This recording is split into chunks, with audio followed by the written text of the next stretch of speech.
Hello and welcome, I'm Chris and this is the Hair Tutorial channel, and on this week's video we're going to be discussing probably one of the most important aspects of any haircut or colour, and that's consultation. So I'll be giving you some of the tips and tricks to help work out what exactly a client wants when they want a cut or a colour and sort of decipher the code, because we work in hairdressing terminology and this may be different to what a client is expressing, so you really have to listen. And I think this can be one of the biggest pitfalls when it comes to actually producing an amazing cut or colour. So if you want more weekly videos on hairdressing, why not like, subscribe and hit the notification button. And I wanted to dispel a couple of myths before we start.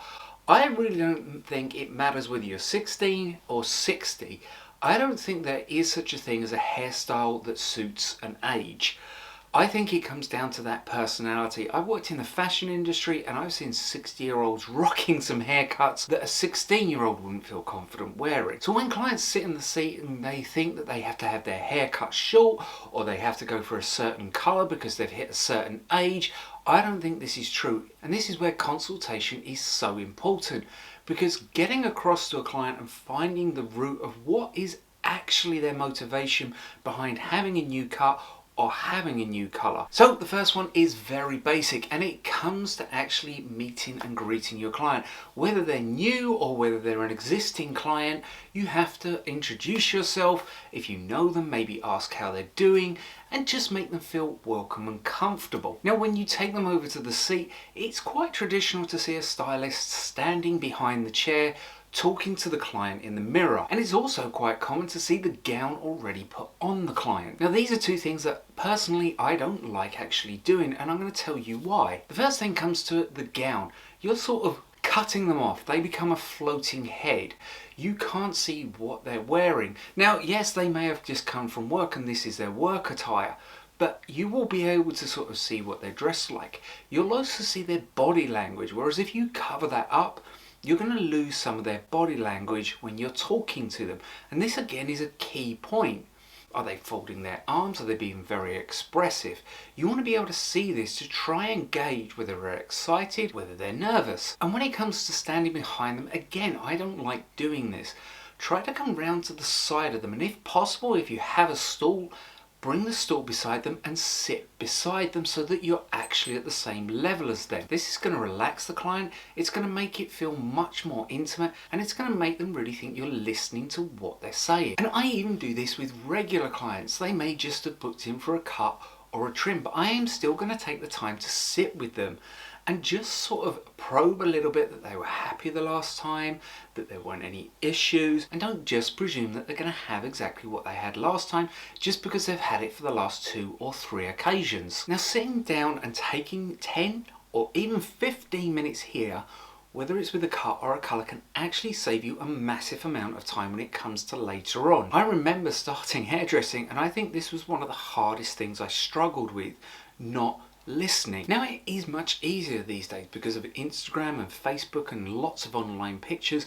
A lot of clients come in with sort of a preconceived idea in their head of what they want. However, it can still get confusing even if they have a picture and they show you a short haircut and they go, well, I want something like that, but I don't want to lose any of the length. And yes, we've all had those clients. Generally find it much easier to find out what a client doesn't want and doesn't like than what they actually do want and they do like. So for instance, if a client comes in and goes, oh well, you know, I want to change, you can do what you want.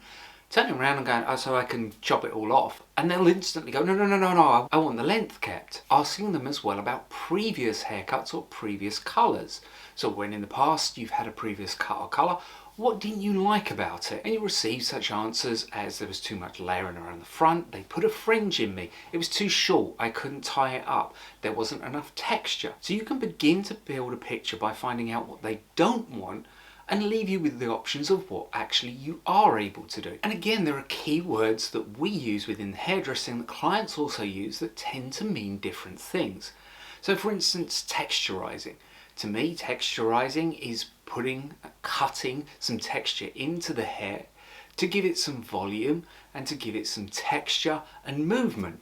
However, a client simply might mean that they want their hair to move more and mean layering and not texturizing. And the same goes for when they're talking about colour. They may go, I want to go darker, but realistically, they actually want to change the tone of their hair without going darker. So getting the client to explain the terminology that they've used will be really helpful to you to clarify the point of what actually they do want. Okay, so the next thing you really want to ask your client is what products they use. Now again, a lot of clients automatically sort of think this is so that we can sell them products, but it's not. It is a key part of the consultation. Think about it, when you're asking your client what products they use, you're going to find out how much time they spend on their hair and what they do to their hair.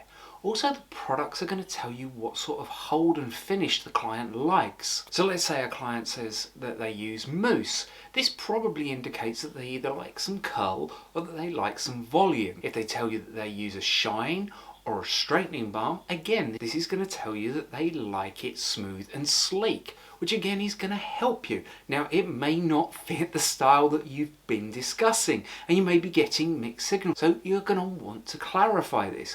You know, explain to them, oh, you understand that, you know, you're going to have to change your products because that makes the hair flat and shiny and you're asking for volume and texture. Do they use a blow dryer? Do they use a straightening iron? Are they going to need to with this cut and the style that you're doing? And if it comes to colour, what shampoo are they using? Is it going to strip the colour? Is it going to make the colour last longer?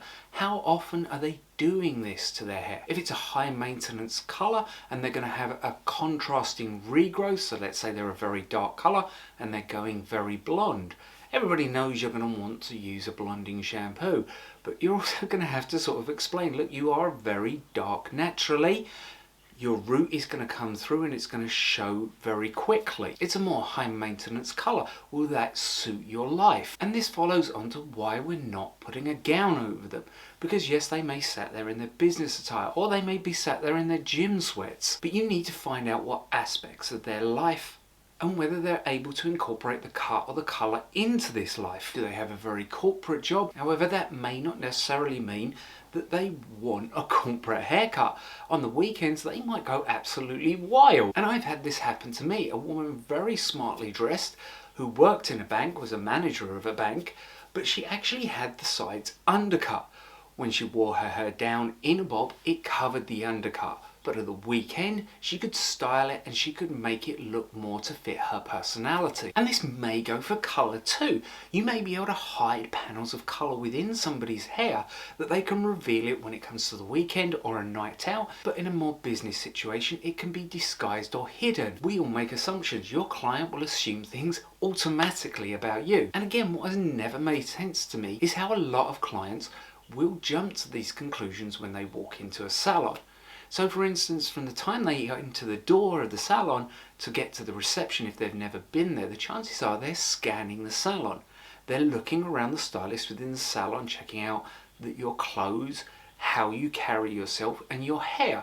Now, when they come to the desk and they might have already in their head picked out somebody's hair that they like, asked by the receptionist who they'd like to do their hair, they might point to a certain stylist and go, them, with the assumption that because that person has blonde hair or whether it's a bright vibrant red hair, that they will be the best person to go to.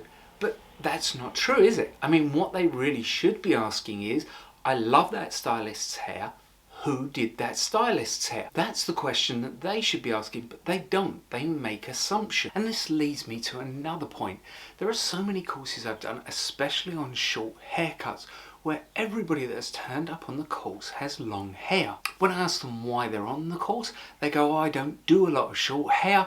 I really enjoy it, but I don't have the client base. When I then suggest on the course that they cut their hair off short, it's instantly met by this, oh, I'd never do that. But just because you have a client base of, let's say, long-haired clients and you cut your hair short, you're not going to lose those long-haired clients. They already know you, they already trust you with their hair, but you may attract a new set of clients. You may inspire some of your existing clients to have a change and go short, but how you present yourself is also of key importance. So I hope you've enjoyed this video, and if you feel that I've left out any major consultation points, please put them in the comments below and I'll look at doing another video. Until then, why not check out some of these other great videos, and I'll see you next time.